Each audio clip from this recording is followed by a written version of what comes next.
vous allez bien. Je vous retrouve aujourd'hui dans une vidéo vraiment pas commune sur ma chaîne, j'ai envie de dire. Je suis de retour en France, mais pas de manière définitive évidemment. Je suis juste là pour les vacances d'hiver en fait. Je viens pour ma famille, mes amis et tout. Ça faisait pas longtemps que j'étais partie au Québec, mais voilà, je voulais vraiment revenir pour les fêtes de Noël. Je trouvais ça important. L'année prochaine, je suis pas sûre qu'on revienne honnêtement. On préférera peut-être partir un peu au chaud en janvier-février parce que bon, l'hiver est assez long. Mais en tout cas, pour le premier hiver loin de notre famille, on voulait vraiment revenir. C'était important pour nous. Donc je suis juste là pour les fêtes et je vous fais cette vidéo. Alors en fait, ça va être très simple. Déjà, je filme avec cette magnifique lumière absolument dégueulasse. J'ai laissé toutes mes lumières au Québec. Bah forcément en fait, j'allais pas me retrimballer des lights jusqu'en France. J'ai la lumière du salon qui éclaire un peu. Depuis que je suis arrivée, il pleut et il y a aucune luminosité vraiment. Bref, pour parler un petit peu de cette vidéo, oui, il y a plein de trucs devant moi. En fait, c'est des cadeaux que j'ai pas emballés pour Noël. Évidemment, je ne vais pas spoil les cadeaux de ma famille. Je sais pas trop comment je vais m'y prendre parce que je crois qu'on voit déjà des paquets un petit peu sur la caméra et tout. Je pense que je vais flouter ou je sais pas. En fait, pour faire simple, j'ai des paquets cadeaux à emballer. J'ai des choses à vous dire par rapport à mon ressenti sur tout le déménagement. Ça vous intéresse, vous pouvez rester. Si ça vous intéresse pas, vous pouvez quitter la vidéo, clairement, je vais rien vous apprendre. Je pense aussi que ça va être la dernière vidéo de 2019. Et la prochaine vidéo qui va sortir, je peux déjà vous dire ce que ça va être. En fait, je pars à New York pour Nouvel An. Donc en fait, on part de France le 28 décembre et on rentre à Montréal le 2 janvier. Donc on va passer les fêtes de Nouvel An là-bas. Alors déjà pour moi, c'est une première d'aller à New York, donc je vous raconte pas comment je suis folle dans ma tête. Je pouvais que vous faire un vlog forcément là-bas. C'est la base quoi, New York,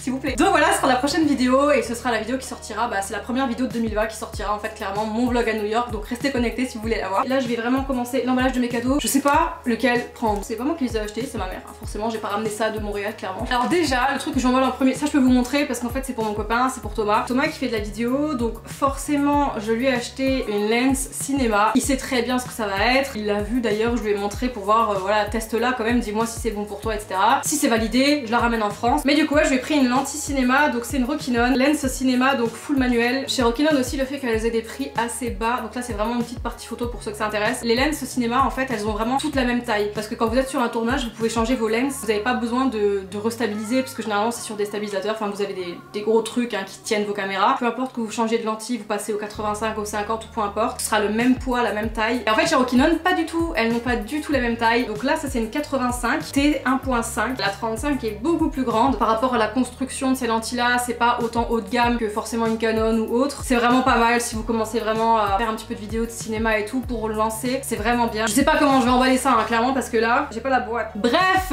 maintenant revenons-en à nos moutons. Je suis rentrée en France, c'était le 10-16. Savoir une chose, c'est que je suis arrivée en France dans la période des grèves. Je sais pas du tout si c'est la bonne taille. Mais en fait, je vais enlever le bordel qu'il y a sur la table pour faire ça. Donc ouais, je disais que je suis rentrée pendant les grèves. Je devais avoir un train que je n'ai pas eu. Donc du coup, ce que j'ai fait, c'est que j'ai pris un Blablacar. Je suis arrivée assez tard chez moi. En fait, j'ai atterri à Paris. Il était 11h30 heure française. Donc après, le Blablacar, il est venu, il était 16h. S'il vous plaît, j'ai attendu de midi à 4h dans l'aéroport. Un aéroport fantôme. Il y avait personne parce qu'il n'y avait pas de train qui circulait. Franchement, ça faisait flipper. Il y avait personne quoi. Je suis arrivée, il était 20h le soir. Donc j'étais vraiment épuisée au bout de ma vie, sachant que j'ai pas dormi dans l'avion et que c'était un vol de nuit. Donc j'ai voyagé avec Air France. Grosse surprise aussi avec Air France, faites attention avec les grèves. Ils avaient annoncé que 20% des vols ne circulaient pas. Je vous cache pas que j'étais au bout de ma vie parce que je me suis dit, ouais, je vais jamais rentrer chez moi, mais ça va être une mission.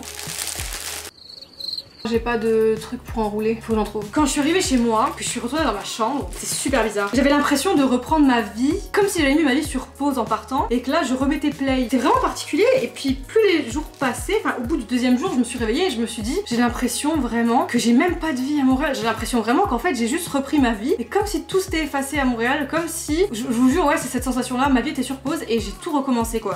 Mais franchement, c'est trop bizarre. Franchement, on dirait un œuf de Pâques un peu cassé. Ça passe. Sinon, après, ça m'a vraiment conforté dans mon idée de rester en fait à Montréal, clairement. En revenant ici, je me suis rendu compte à quel point il n'y a rien à faire par chez nous. Pour moi, en tout cas. Après, je sais qu'il y a des gens qui aiment être ici, qui aiment être à Metz et tout. Enfin voilà. C'est tellement du vu et revu pour moi, je vous jure. Je sais qu'à Montréal, ça va être pareil dans quelques années où je vais me dire la même chose. Je vais être là en mode ouais, c'est bon, j'ai fait le tour et tout. Pour l'instant, je m'y plais vraiment. C'est vraiment un autre style de vie. Et je regrette pas du tout d'être partie, je vous jure. Même si au début c'était difficile, je vais pas vous mentir, hein, c'était super difficile. Franchement, t'as des moments de doute. Tu te dis ouais, est-ce que j'ai fait le bon choix de partir? Est-ce que j'aurais dû rester? Est-ce que tu sais pas. Mais moi, j'ai vraiment douté sur le coup. Il y avait des moments où j'étais pas sûre. Puis au final, je me suis dit non, en fait, c'est très bien là-bas. Pour combien de temps? Bah, on espère le plus longtemps possible pour l'instant. C'est sûr que vos amis vont vous manquer. C'est sûr que votre famille va vous manquer. Vous allez rencontrer des gens géniaux. Vous allez rencontrer vraiment des gens super et tout. Enfin, franchement, ça me saoule quand je fais des trucs comme ça, vraiment. Ah ouais, aussi un truc tout bête, j'ai même pas pensé à le dire au début. Les cadeaux en fait que j'ai achetés, vous vous doutez bien que j'ai pas trimballé tout ça dans ma valise. Je pense que le mieux à faire quand vous rentrez comme ça pour les fêtes de Noël, moi j'ai commandé sur internet. Après il y a des choses que j'ai achetées là-bas. La plus grosse boîte en carton d'ailleurs, ça a été acheté là-bas. Je l'ai en fait démontée complètement, je l'ai mise à plat dans la valise. Elle faisait pile les dimensions de la valise, donc ça rentrait pile poil dedans. Après quand je commandais pour ma mère par exemple, j'ai fait livrer ça chez ma grand-mère forcément. Puis quand j'ai commandé pour ma grand-mère, j'ai fait livrer ça chez moi, enfin chez ma mère. J'ai réussi à prendre tout ce que je veux et à me faire livrer en temps et en heure, donc je suis vraiment contente. Bon, ça va celui-là. Je vais rajouter une connerie un peu dessus. J'ai acheté ça au Dollarama. Non, c'était au Jean Coutu, pardon. Donc c'était un petit sachet de petits trucs là. En fait, c'est un truc que tu colles. En fait, vous avez une petite languette là, vous tirez en dessous. Tu tires, t'enlèves. Là, t'as un truc collant, puis t'as juste à le coller dessus, genre. Bref, ça c'est fait. Je vais noter quand même dessus ce que c'est parce que sinon j'ai oublié. Ensuite, petite chose aussi que je voulais dire, donc je suis arrivée en France dans une période caniculaire incroyable. Je pars de Montréal, il fait -20, j'arrive ici, il fait 15. C'est quand même assez incroyable. Parce qu'en fait, je vous explique, j'arrive avec ma grosse veste, vraiment la grosse doudoune en fait, juste pour dire, j'avais mes grosses boots aussi. Je sors de l'aéroport, je vous jure que j'ai eu un choc thermique. J'ai direct ouvert ma veste, je me suis dit, what? Et franchement, c'est incroyable. J'en ai marre. Non mais sans déconner, ça fait 2 fois que je le fais. Après je vous cache pas que -20 ça peut faire peur, mais je vous jure que j'ai pas senti particulièrement de froid. On n'est pas encore sur des ressentis qui vont jusqu'à -40, on est d'accord. Mais je vous jure que si vous mettez une bonne veste et des bonnes chaussures avec un bon pull et tout, enfin ça va. J'ai l'impression que le froid est vraiment venu progressivement. Alors je sais qu'il y a des Québécois qui vont dire ouais ça vous tombe sur la gueule d'un coup, l'hiver il arrive, t'es pas préparé et tout. Moi je trouve que c'était quand même vachement progressif les températures à Montréal. À Québec je sais pas comment c'est, je sais qu'il fait beaucoup plus froid à Québec bien que les deux soient pas si loin l'un de l'autre. Mais ouais du coup gros choc de température. Le premier jour je me baladais en gilet, en pull dehors et tout, ma mère elle me disait oh t'abuses, ma mère avec sa grosse doudoune et tout, j'étais mort de rire, 15 degrés une doudoune, abuse pas. En plus ce soir je sors avec mes copines, je suis trop contente. Ce soir nous allons faire un escape game, on va à The Box, je sais pas si ça vous parle pour ceux qui viennent du Grand Est comme moi, c'est à Metz et il est vraiment bien et en fait on est trop content de faire la salle ce soir parce que la salle qu'on va faire c'est une salle qui a eu un award du meilleur escape game du Grand Est, il s'appelle La Grande Illusion et on va se faire une petite bouffe aussi avant d'aller à l'escape donc je suis trop contente, ça a de la gueule ou pas? Ouais je suis trop pressée, là je vais vraiment les revoir, c'est la première fois que je les revois en fait. Je suis censée être prête à 6h et là il est 4h donc il me reste 2 heures. C'est faisable.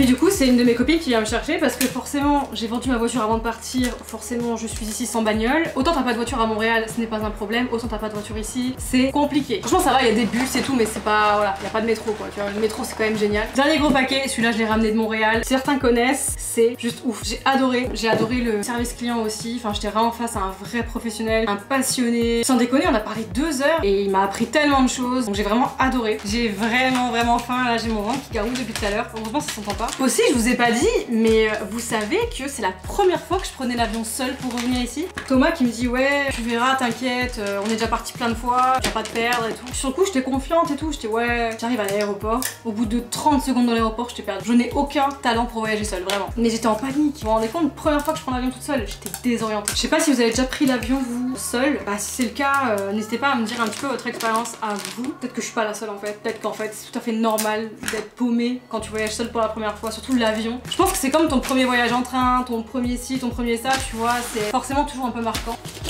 Est-ce qu'on est bon là ou pas, franchement? Il me reste encore 3 petits à emballer mais je vais les emballer plus tard je pense. Je vais m'arrêter là pour la vidéo, je pense que j'ai pas mal parlé. Alors je sais pas du tout si c'est le genre de vidéo que vous aimez aussi. Je veux dire les vidéos que je fais jusqu'à présent c'est quand même des vidéos où je vais apprendre des choses, vous donner des conseils sur certaines choses. Là c'est sûr que c'est une vidéo plus où je vous parle un petit peu de mon ressenti, c'est plus posé, tranquille. J'ai juste emballé mes cadeaux en même temps. Comme ça vous avez pu voir mon grand talent d'emballeuse de papier cadeau. N'hésitez pas aussi à me parler de vous. Dites-moi en commentaire, bah vous si vous êtes aussi au Canada, si vous êtes rentré en France. Voilà un petit peu bah est-ce que vous êtes avec votre famille, avec vos amis pour Noël, vous galérez comme moi, emballez vos paquets cadeaux ou pas. Mais voilà, en tout cas moi je suis trop contente d'avoir fait cette vidéo, de vous en parler un petit peu de mon ressenti, puis je pense que ça va aussi un petit peu vous donner certains points de vue, enfin du moins le mien. C'est quand même déménager à l'étranger, c'est pas rien, c'est fou quand même quand on y pense. Et voilà, après honnêtement avec la technologie aujourd'hui, avec tout ce que tu as aujourd'hui comme moyen de communication, tu te sens pas si loin que ça. Pour vous dire, j'ai revu ma grand-mère elle m'a quand même dit, c'est fou, avec Snapchat, Facebook, j'avais l'impression que t'étais pas loin de moi, j'avais l'impression qu'il y avait toujours cette proximité entre nous alors que t'es à 6000 km, c'est quand même incroyable. Après c'est sûr que FaceTime ne va jamais remplacer le vrai contact en face à face, mais je trouve qu'on est quand même dans une époque où on a des grands moyens de communication qui sont quand même relativement bons et qui te permettent d'échanger au maximum, au plus que tu peux, et ne pas perdre vraiment le fil en fait. C'est moins compliqué de partir à l'étranger aujourd'hui avec la société dans laquelle on vit que avant avec la technologie qu'ils avaient. Donc si vraiment vous avez envie de partir, vous avez peur que votre famille vous manque, elle vous manquera, mais je vous jure que voilà, il y a toujours des moments où vous allez rentrer. Enfin voilà, nous on est rentrés en hiver, il y a des choses qui vont se passer, on arrive quand même à se